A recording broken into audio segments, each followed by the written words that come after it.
Okey, seterusnya untuk soalan C, dia kata menggunakan skala 2 cm 5 minit pada paksi mengufuk. Paksi mengufuk adalah paksi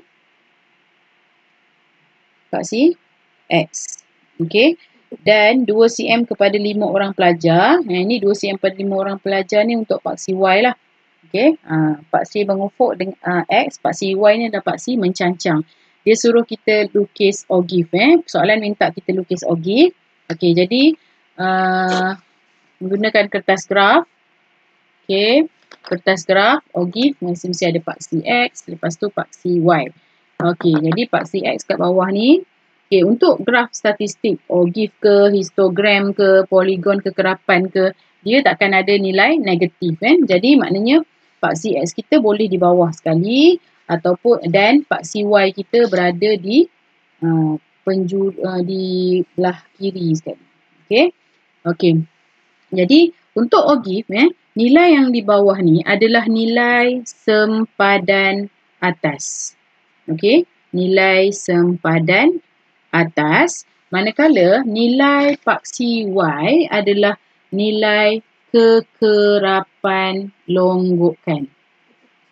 Okey, kekerapan longgokan. Okey, untuk ogif kita guna sempadan atas dan kekerapan longgokan. Okey, bagi paksi X, nilai itu adalah nilai sempadan atas. Jadi kita tengok kat sini sempadan atas kita.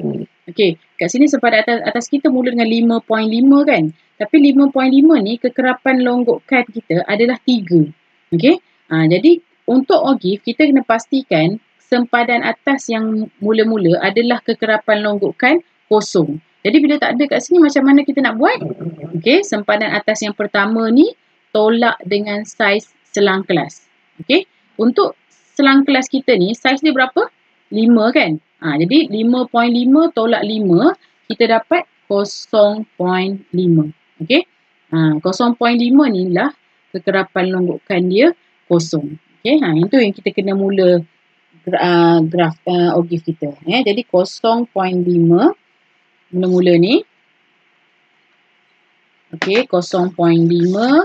Lepas tu 0.5 baru 5.5, 10.5, 15.5, 20.5, 25.5, 30.5, 35.5. Okey, itu untuk paksi X. Pada paksi Y, kita akan letakkan nilai untuk kekerapan longgokan dengan gandaan 5. Sebab dia bagi tahu tadi 2 cm kepada 5 orang.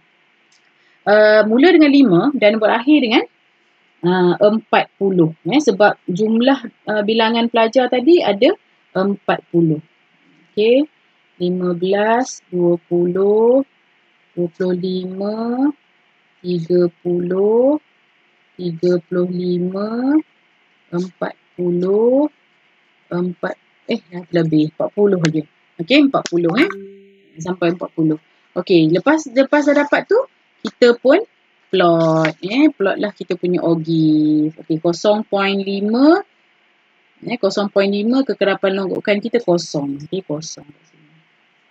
Okey, lepas tu 5.5 10, 3, 10.5, 10, 15.5, 20. Okey, 20. 20.5, 29, 25.5, 30, 30.5, 39, 35.5, 40. Okey. Lepas kita dah plot, kita buat ogif kita. Sambungkan semua titik. Mesti kena semua titik. Okey.